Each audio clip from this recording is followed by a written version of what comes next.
The very word secrecy is repugnant in a free and open society. And we are, as a people, inherently and historically opposed to secret society, the secret oath, and the secret proceedings. Breaking humanity, one soul at a time. This is the World You Don't Know radio show with your host, Nick O'Connell. Now, good evening, ladies and gentlemen. You're very welcome along to this bank holiday edition of The World You Don't Know. You're very welcome to the show. It is live, and I do have a guest lined up. I've got Ian Crane coming on now in a couple of seconds, and we're going to be talking, I suppose, chiefly about what's been going on over the last few days, particularly in London and Manchester over the last couple of weeks. Now, you would have heard me last week. I had Alan on from Open Your Mind Radio Ireland, and we were talking about Manchester and the rumours that it was a false flag. And there are a lot of unanswered questions. Now, I was looking at the London one this weekend, and literally, you couldn't make this up, but the police have been caught with their pants down, literally speaking. There's a video circulating online today, and it's literally gone viral, of a group of police officers behind vans at the scene at London Bridge the other night, getting changed into civilian clothing. One of them got changed into what looked like military fatigues, a guy with a beard, and then it looked like what he was strapping a suicide vest to himself. This is a copper, and I kid you not. And if you watch the video, I've got it. It's on the World You Don't Know page. It's circulating around the internet. You should be easy enough to find it. There's a photograph of the same guy lying on the ground, and the mainstream media put this out that this is one of the terrorists that they shot dead. So, there's a lot of questions to be answered in relation to London. Anyway, I'm going to go straight to Ian because I don't want to waste any more time. Good evening, Ian. Good evening, Mick. How the devil are you? I'm not too bad myself. On the line there. Can you hear me? You can? I can, but I've got a nasty echo. Okay. I think that's it. It seems to have gone. Yeah, it's the speaker in the studio was actually on. I got headphones on, so I wasn't able to hear it. Okay. I don't know if you heard what I was saying there. Even last week, on last week's show, I had Alan on from Open Your Mind Radio, and we were talking about the events in Manchester possibly being a false flag. And one thing I do want to get across to people before we get into this saying is, people do die at these false flag events. I mean, so-called false flags. Whoever perpetrates these, they don't mind it, having a few people to sacrifice as long as the agenda is, continued. I mean, you seen straight away after Manchester, within 24 hours they had troops on the street, up to 5,000 troops. I don't think they're going to remove them from the streets.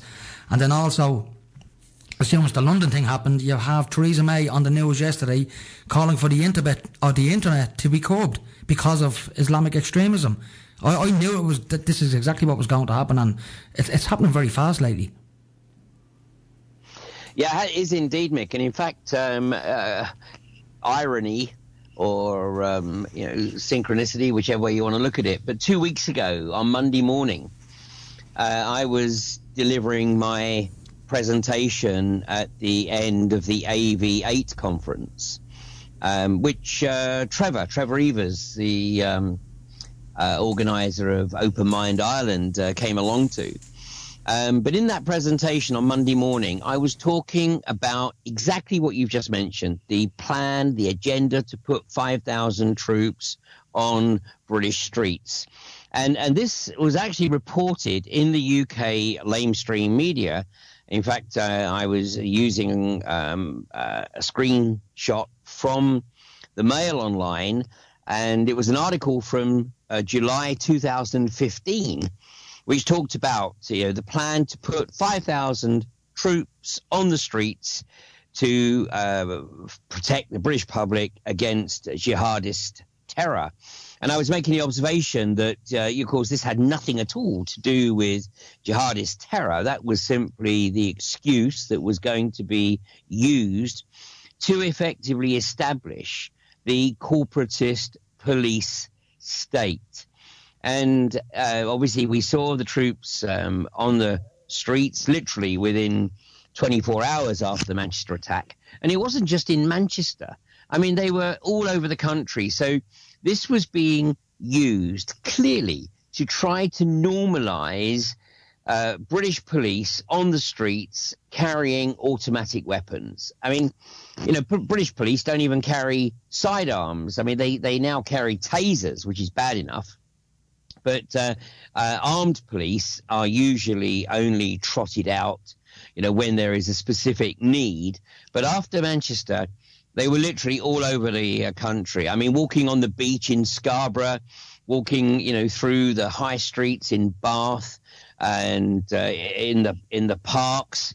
I mean, it was totally outrageous, and the media were loving it, capturing people having their kids' photographs taken with armed police, completely oblivious to what was being rolled out here, and you alluded to it, but I mean it's still early days yet in Manchester, and certainly very much with London, but I have seen a video that was captured by somebody who appears to have videoed the scene at the Manchester Arena as it was being set up.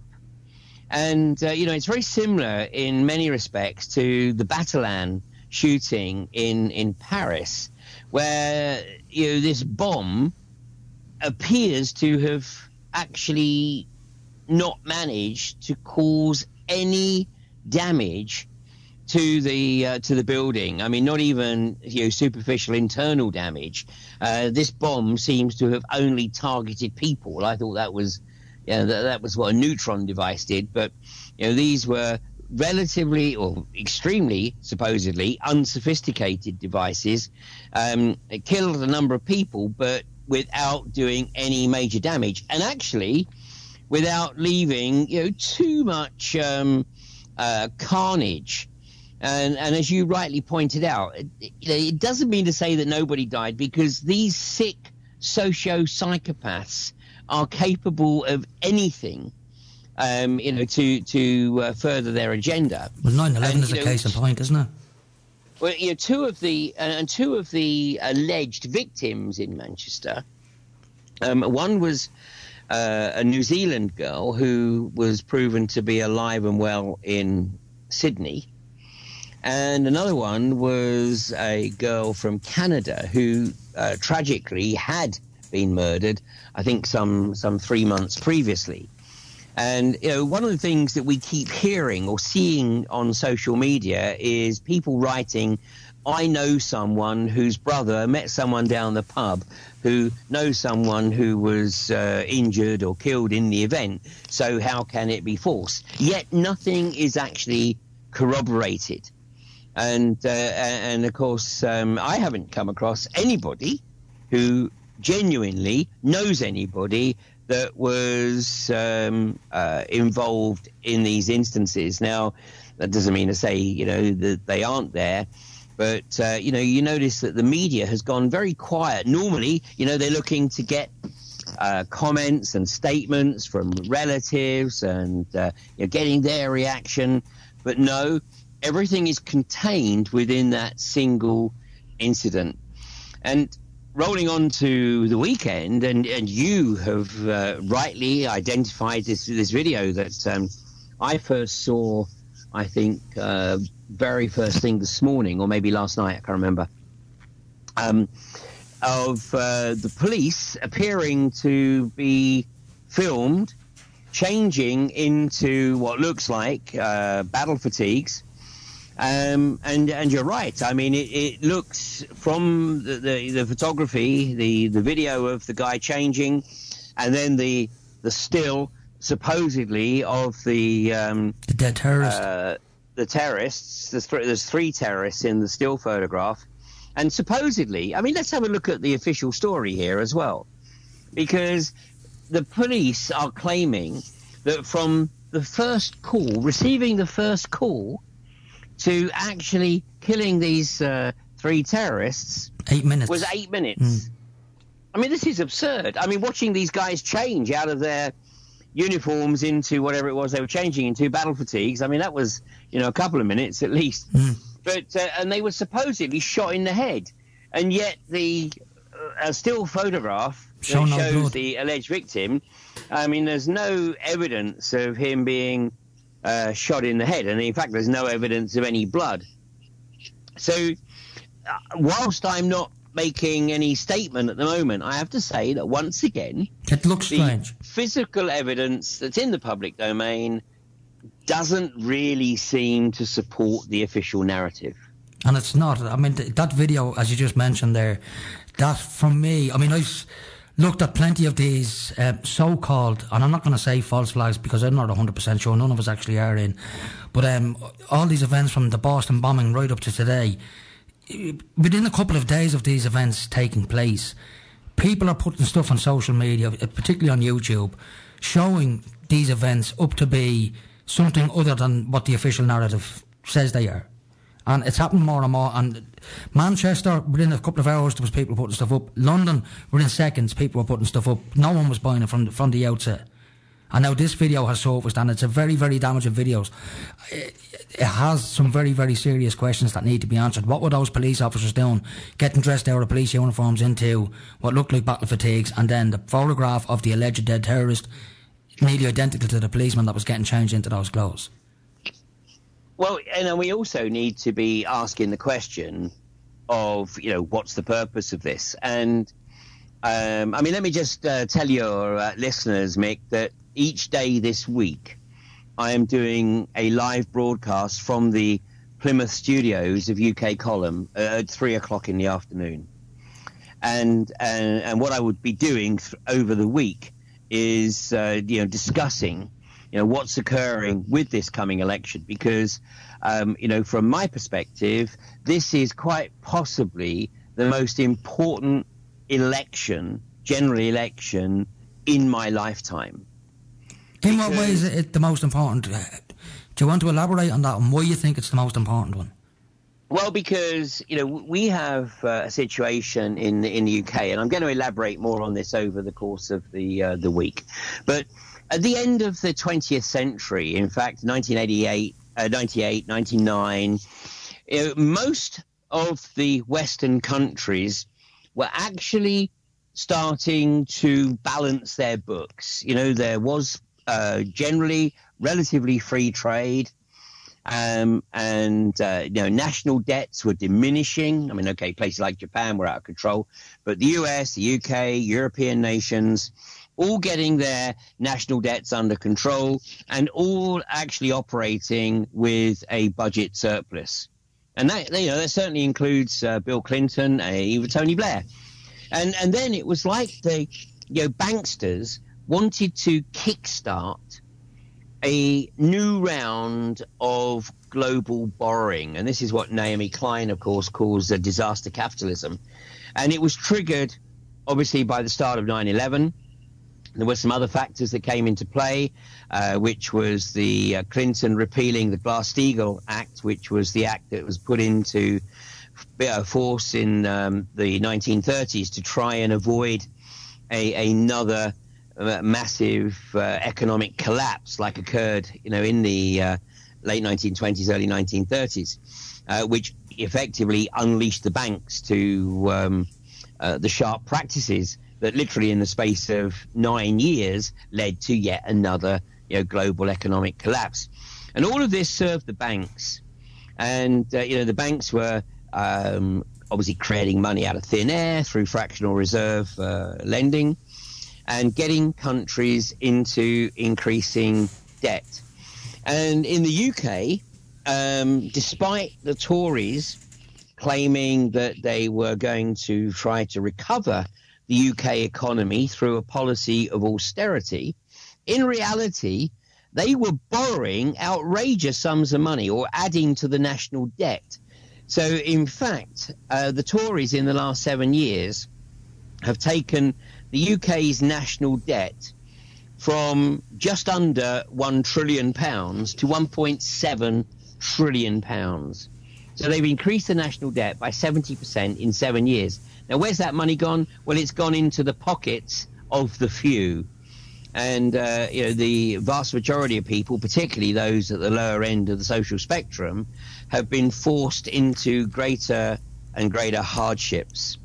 And in fact, I mean, we've seen the likes of the Department of Work and Pensions, the DWP, under the direction of Ian Duncan Smith. And it's effectively become an agency to accelerate the demise of what Henry Kissinger called useless eaters. So what we've seen unfold over the last 7 years in the UK is the rapid development of the corporatist state, where if you're a good slave and you're an able-bodied slave and you're able to make a direct contribution to the global corporatocracy, i.e. by giving them your services for ever-reducing sums of money in return, then that's all good. But if you can't or won't, through whatever reason, whether it's your own personal decision that you don't want to operate in that system, or whether you have a disability of some sort, the fact is that the attitude of the corporatist state is that basically you're a waste of space. You're a drain on resources that could be better used elsewhere. So basically, you might as well just die. Yeah.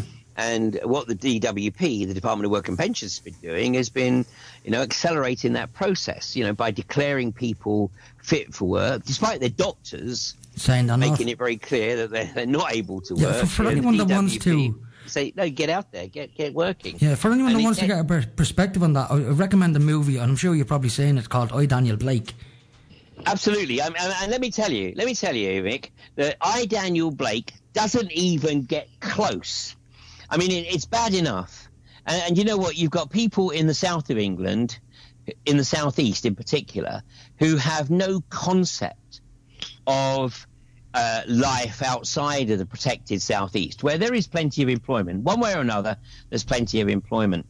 But once you get sort of into the northern regions, across the M62, so you're talking sort of Liverpool, across to, through Manchester, Newcastle, Leeds, and in East Lancashire, Blackburn, Burnley, West Yorkshire, Skipton, there is employment there, but, in many cases, it's 0 hours contracts on minimum wage, not a living wage by any stretch of the imagination. And those areas you just mentioned, they were all once the heartlands of the Industrial Revolution in. Yeah, they were indeed. You know what? The irony is that, obviously living standards weren't that great back then. And there's no question that the human resources, don't you love it when they tell us what we are? Human resources. Human resources. A resource to be used, abused, and discarded at whim. Yeah. No loyalty whatsoever. That's something that died with the Reagan Thatcher years. Yeah. But yeah, you're right. It was the industrial heartland. And, George Osborne kept referring to it as, having the potential to be the northern powerhouse. Well, unless he was planning on setting a light to the north of England, it's difficult to see, how that was going to manifest without a serious injection of real manufacturing industry, not just call centres. Or what is it mainly now in East Lancashire? It's warehouses for internet stores, where they've got literally people working 12-hour shifts on next to nothing, no or very limited shift premiums, removing bonuses and premiums if people are late or miss a day or whatever. Literally, it is slave labour. It is. Hey, listen, I need to go to some commercials. Do you mind hanging on for a couple of minutes, please? I think I could do that. That'd be brilliant. Thanks very much, folks. We're going to be back in 2 minutes with Ian Crane. Talk to you very shortly. You're listening to Liffey Sound on 96.4 FM. Now, folks, you're very welcome back. I just want to read out a text before I go back to Ian, sent in from my good friend Ray Moore over in the UK, in relation to these events taking place in the UK, these alleged terrorist events. He says, at least it saves Robbie Williams, Take That, and Katy Perry having to go on I'm a Celebrity, Get Me Out of Here. This kickstarts their careers again for them. And you seen all these at this weekend concert.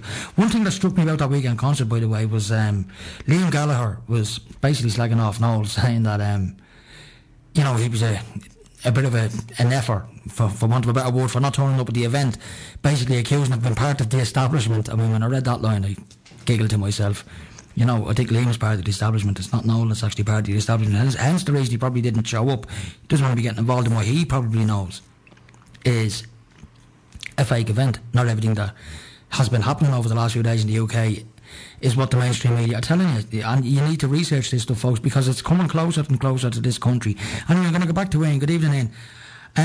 Hey, Mick. Right. Just before we continue, in this country, people think that we're not going to be affected by this, but I think we are, because it's already been spoken about today in the Irish media that one of the alleged jihadis that was shot dead in London the other night lived in Dublin for a time and has an Irish identity card. He didn't say passport, but an Irish identity.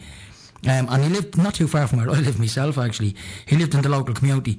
And we've got a new Taoiseach over here. Well, he's not the Taoiseach yet. Leo Varadkar has been elected the leader of Fine Gael, the ruling party in this country. Well, the party with the majority in government, basically. Anyway, he's not an elected Taoiseach, not by the people anyway. He's getting in by the back door, just the same way his predecessor did. Anyway, he has now called for, and I can't help thinking there's a bit of Bilderberg in here with this guy. He's now called for a Cobra-style committee to be set up in Ireland to count the imminent terror threat, basically. You know, so that it's happening here as well. They've already started to arm the police in this country. I'm sure if you read the Irish media, there's a feud going on in this country between two big families, the Kinahans and the Hutches, and it's been played out in the media mostly, and you know, it's tit for tat killings left, right and centre. But last year there was a massive shooting in a hotel here in Dublin. One guy was shot, a couple of people ran him up with AK-47s. But as you well know, Wayne, no government allows a good disaster to go to waste, so to speak. They'll use it to further an agenda. And no sooner had that happened, we've got armed police on the streets now. When you run into a checkpoint for tax and insurance on your car, there's going to be an armed policeman there, you know, an armed guard as we call them here. And they're slowly turning Ireland into a police state as well.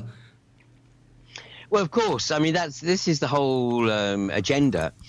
And I think it was John Stockwell, who used to work with the CIA.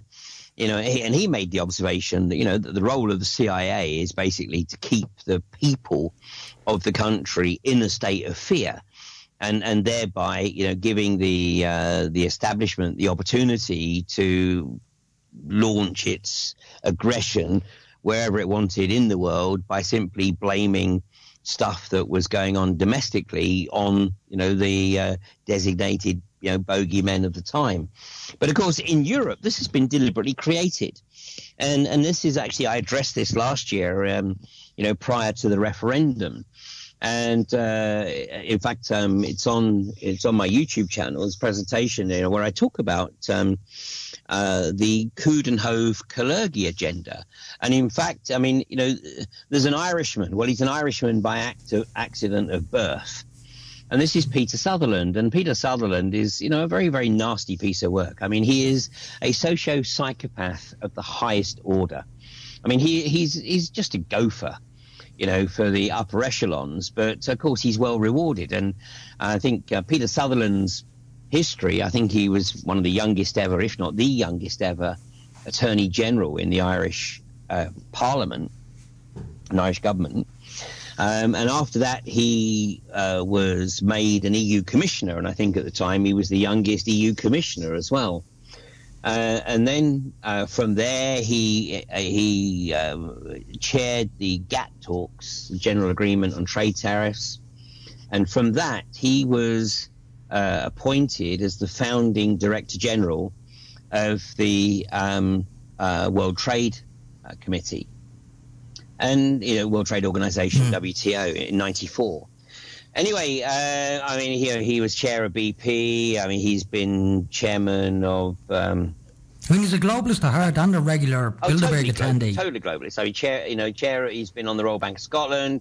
I mean, you know, this guy, anywhere this guy turns up, then you know damn well that he's going to be pushing the globalist agenda.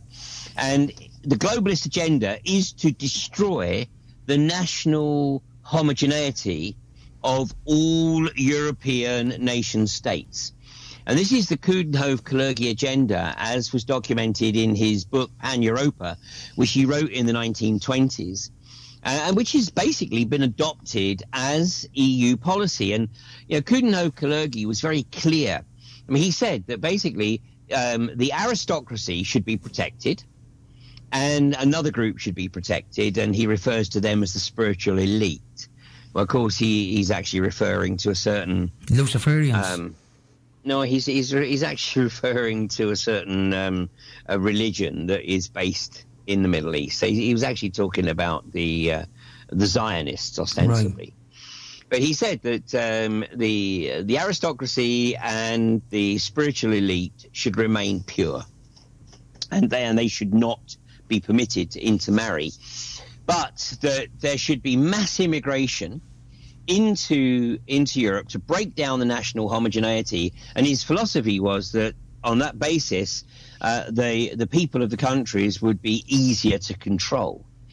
Well, of course, what we've seen over the last now 2 decades or more is this outrageous aggression towards Middle Eastern, North African countries, where effectively the Western nations, on behalf of the bankers, have effectively bombed these countries to smithereens.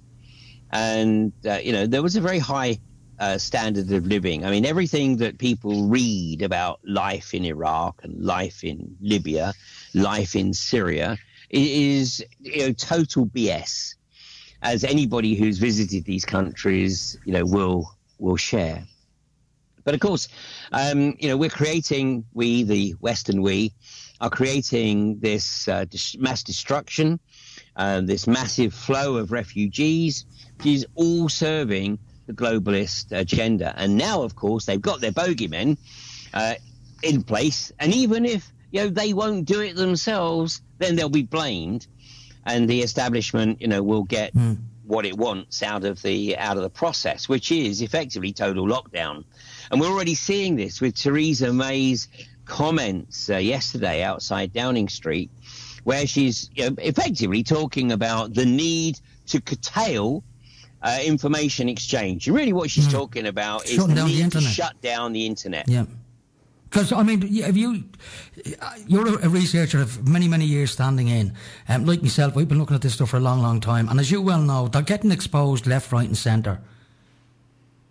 And I think this is their worst nightmare, and that's why they're trying to accelerate the agenda. And this is a double-edged sword. But they're getting sloppy. It was Zbigniew Brzezinski who, a few years ago, before his recent death, but a few years ago, he made the observation twice, in fact, once in Davos, and I think the second one was before the Press Association in the US. But he said the biggest obstacle to establishing the one world government is the rapid political awakening of the masses. And in fact, when he was at Davos, he added another phrase there, because he said that the biggest stumbling blocks to the establishment of the one world government are the rapid political and spiritual awakening of the masses. And you yourself know, Mick, and we saw it recently when we were at the conference in Waterford, and the rate at which people are now leaving the mainstream media. I mean, in the UK, the national press are losing circulation at a phenomenal rate. I mean, it's an average drop of 30% readership of all the national papers, and that's since the Tories first came to power this time round in 2010. The BBC are losing viewers, and people are just refusing to pay the TV licenses. And people are getting their information from multiple sources. And once people start to get their information from multiple sources, it's obviously going to be different. So they start to use their own powers of discretion and discernment to build their own view of what occurred, rather than just repeating whatever the official narrative is, because that's what they've read or heard on the mainstream media. Yeah. Another interesting video. Sorry, go ahead. Go on. Go ahead. Another interesting video I seen today was a newsreader. I'm not sure who it was, but she was setting up the scene for a news broadcast, but she was making the scene look like it was an Islamic protest. I don't know if you've seen that video, but somebody else was filming it with a phone, obviously. But you can see them setting up the cameras. Right. It was on one of the London bridges, and it was CNN. I know the one you're talking about. Yeah, it was set up. It was staged by CNN. I mean, so you've got the likes of CNN and the BBC banging on about fake news. But this is total projection, because these are the outlets. These are the news outlets that are putting out the fake news in an attempt to control the narrative. And the people aren't falling for it. I mean, it's what Pravda was desperately trying to do in the dying years of the Soviet Empire. The difference was, actually, I have to say, that in the Soviet Empire, pretty much everybody knew it was total bullshit and was pure propaganda. In Europe, we've still got a significant chunk of the people who actually still believe it to be true. But it's changing. And, one of the things that I think we are going to see maybe on Thursday is, I mean, obviously, I've never in my life said that I would want a Labour government. But you know what? I'm prepared to make an exception for Jeremy Corbyn. And this is why these events in the UK are happening, because 2 weeks ago, on the Sunday, it was reported that Jeremy Corbyn had gained a 10-point lead in Wales. Meanwhile, Theresa May was losing the plot. I mean, she was clearly uncomfortable when she was out meeting the general public, and every time she was forced to go off script, and she was just making a complete fool of herself. And then, conveniently, the events occurred in Manchester. We get the lockdown. But then, obviously, as time goes on, we see Jeremy Corbyn increasing his standing amongst the electorate. I mean, whether or not he is controlled, and I mean, even if he's not now, he certainly will be or there will be attempts to control him if he becomes prime minister. And I mean, I'm not for one moment under any illusion that he's going to be able to change the agenda significantly, but it might give us a bit of breathing space, because if Theresa May gets back in, and by the way, I think if she does get re-elected, then she's going to be removed from office, because I think she's proven herself to be a liability. Yeah, she can't take the heat. Yeah, once again, we're going to have a situation where we have an election where the person who looks as though they're going to be the prime minister actually isn't, and somebody else is put up in their place. But Jeremy Corbyn, if you look at his track record, he's a good man. I mean, he gets ridiculed because he's got photographs of him being in the company of Jerry Adams and co. But he was a politician at a time when it wasn't obvious that there could be any political solution. I mean, we know now that the whole thing was manipulated by the British establishment anyway. But, Jeremy looks like he's, a solid politician, that he at least has some empathy and rapport with Joe Public, as it were. Well, whereas Theresa May has none. I've heard his brother, Piers Corbyn, been interviewed a few times by Richie Allen over in the UK. And, he's a climate change denier. He talks about chemtrails, he talks about the New World Order, stuff like that. This is Jeremy Corbyn's own brother. Piers came to AV8. Piers was a speaker at AV8, and he entered absolutely into the spirit. And, of course, the purpose of my AV events is to give people the opportunity to talk informally with all the speakers. So most events, the speaker turns up, delivers a presentation, and then disappears. AV, the whole idea is that all the speakers are there for the duration of the event, and because everybody's staying under one roof, then everybody gets the opportunity to have a chat with whomever they want. A bit like Waterford.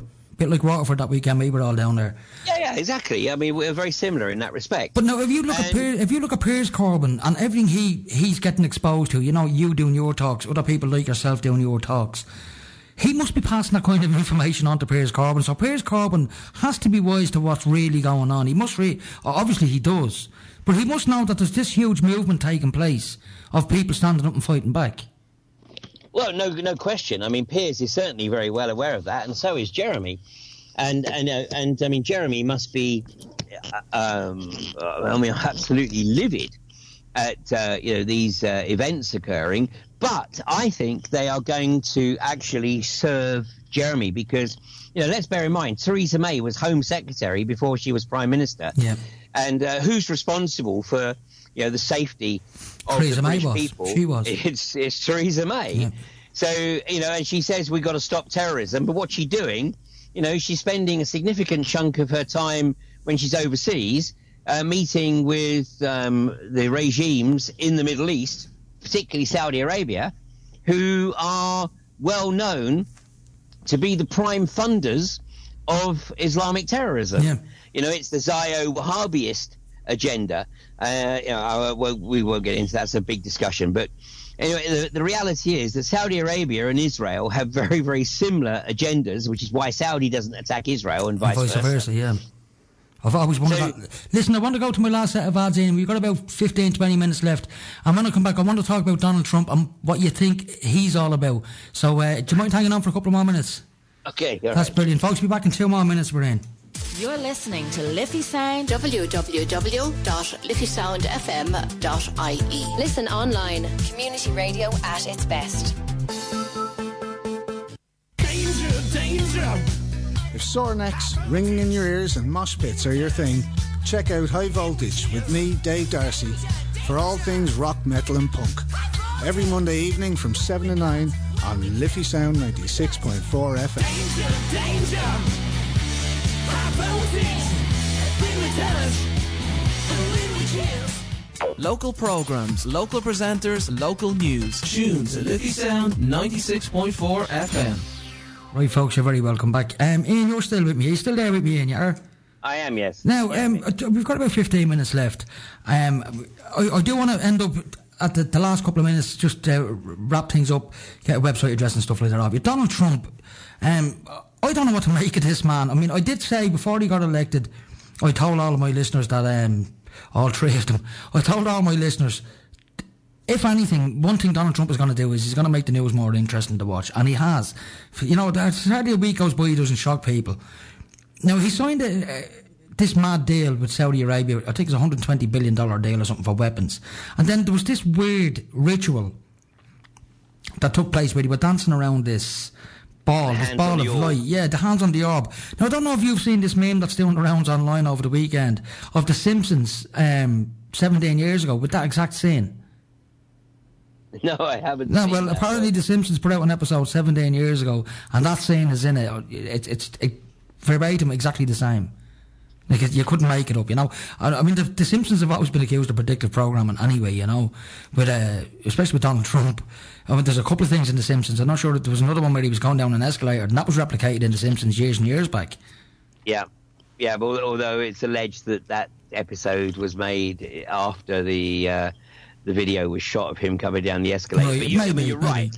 Either way, I mean, there's a number of occasions where, art, life has imitated art rather than art imitating life, and it is very strange. I mean, I must confess that even I have suggested, half in jest, that it would seem that somebody very closely connected with Hollywood has a remarkable capacity to see into the future and effectively put events into film before they actually occur. But then, does somebody else come along and actually sort of just take that scene and recreate it? Who knows? But, Donald Trump, I mean, I must confess that, here was I saying, my God, the last thing we want is Hillary.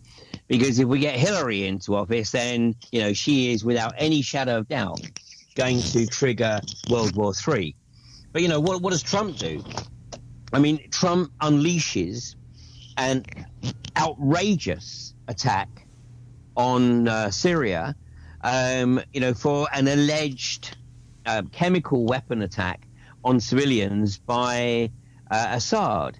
And, this is a direct repeat of what occurred 4 years ago, where there was a chemical weapons release, and basically it was ultimately established that the chemical weapons had been mishandled by ISIS, which of course is the Israeli Secret Intelligence Service and the mercenary militia of the US.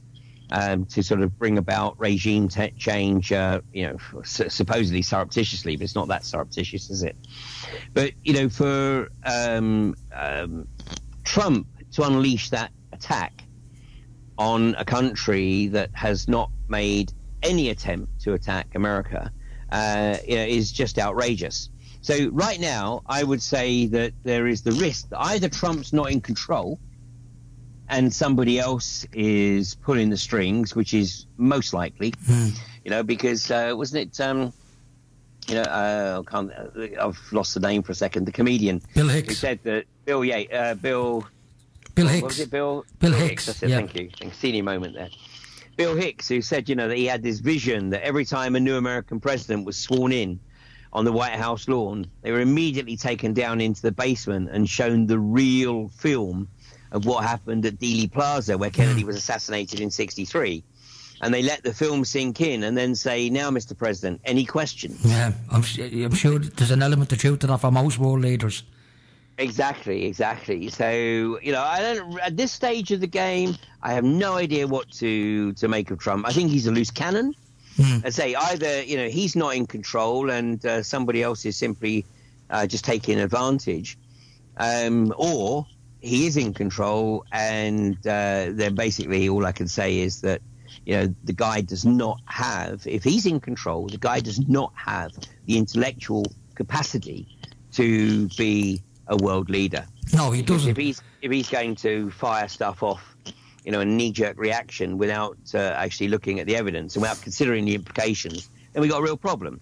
And by the way, that's I think the situation that we've got with the likes of Theresa May. I mean, she is an intellectual pygmy. And she's surrounded by intellectual pygmies. And none of these people are statesmen.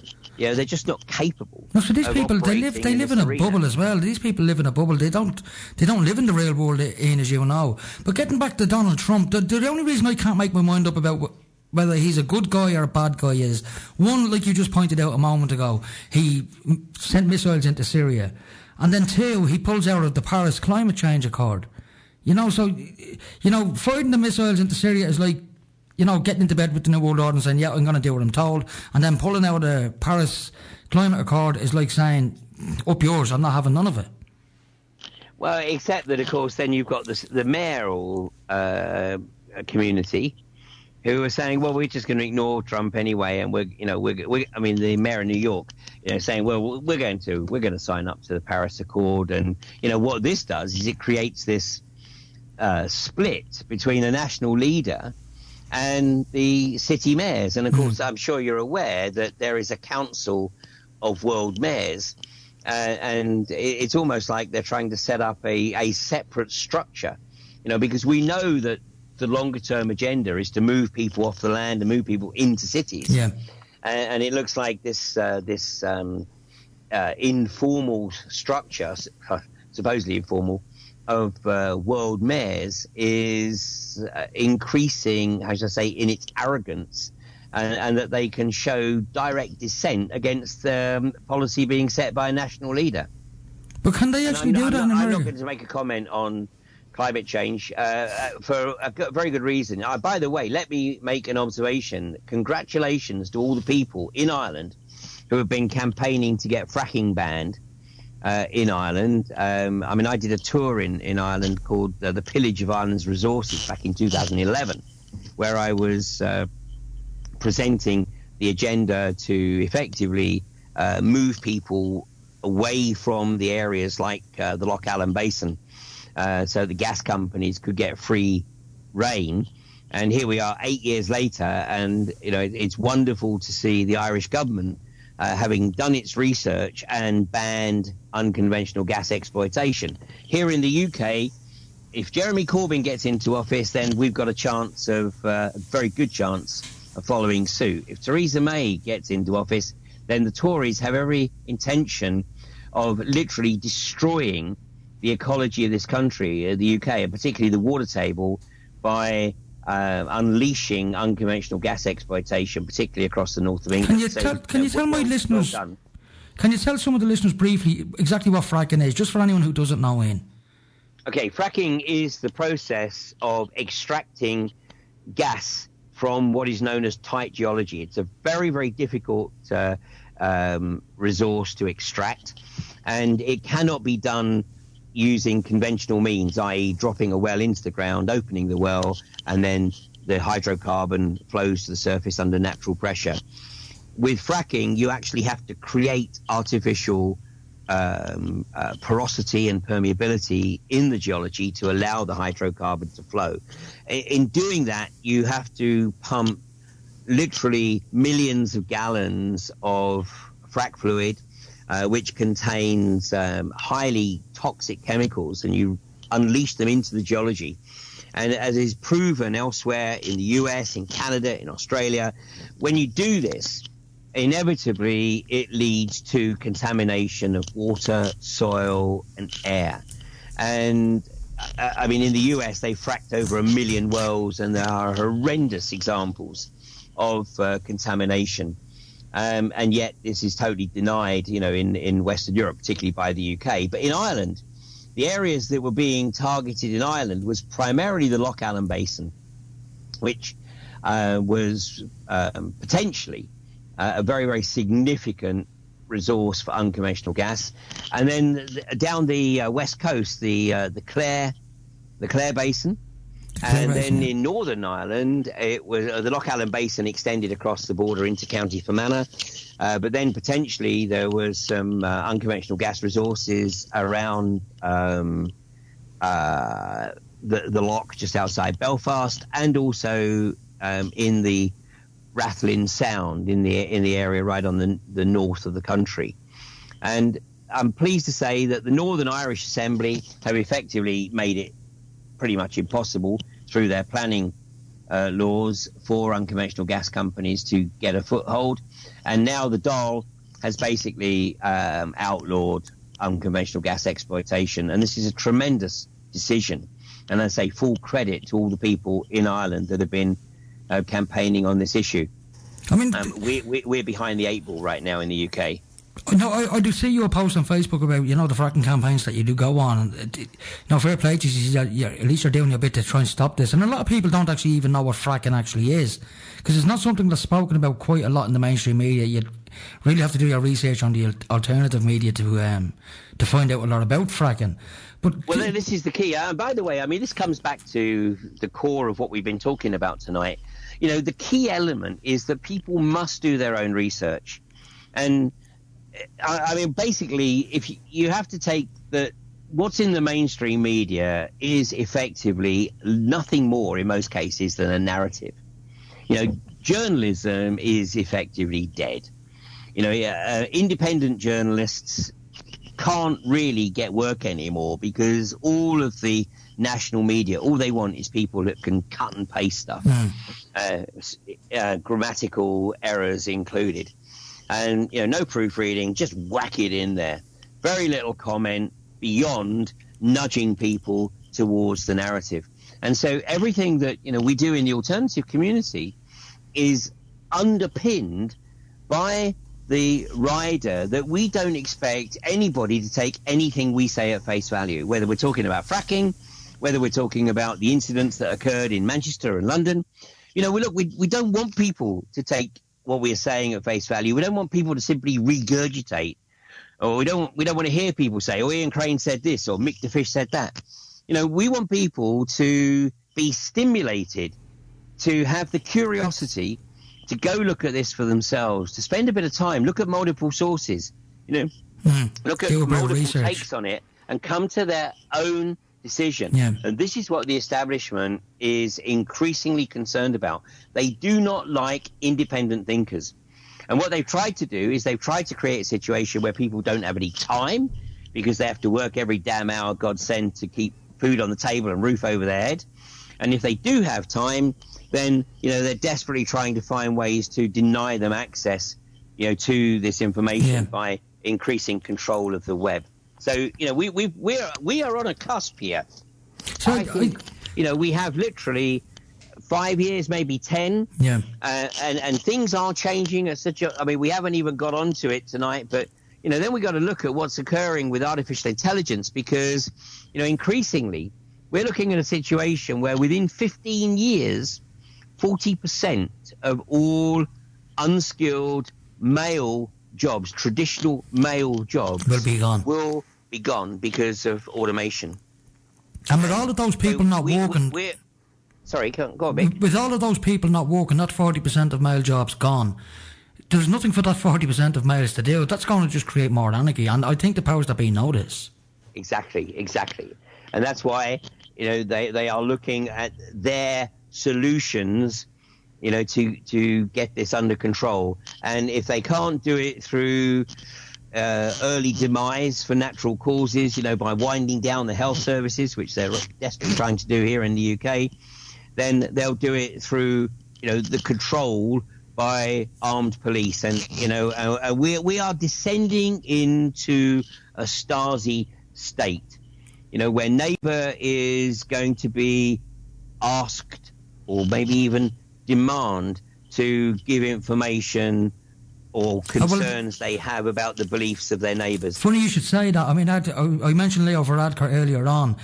He was, I think, the Minister for Social Protection, I'm not sure, before he got elected to the leader of Fine Gael last week.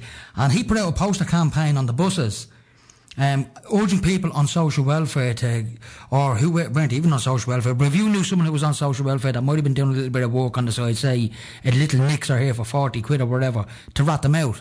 So he's expecting the poor to grass up the poor, and yet they won't do anything about the criminal banksters that have crippled this country. I know, absolutely. I mean, it defies belief. I mean, when you look at the magnitude of the UK national debt, I mean, pretty much all the debt that was incurred between 2007 and 2011 was effectively bailing out the banksters. And of course, none of the banksters in the UK, have faced any criminal charges. I mean, unlike Iceland, where they've at least imprisoned some of them. But you're right; these guys go scot-free, whereas somebody who is down at the bottom end of the social spectrum for whatever reason, and they steal a loaf of bread, and they're all but hung, drawn, and quartered. Yeah. I mean, we had a banker here last week who was on trial for the last few months for the Anglo-Irish Bank, the debacle that brought this country to its knees. It was one of the top bankers was on trial, Sean Fitzpatrick. But his trial collapsed due to some technical difficulties, And as you know, double jeopardy, you can't be tried for the same crime twice. So, what a surprise! There's no surprise there. Nick, we have to get people motivated to participate in the political process. Yeah.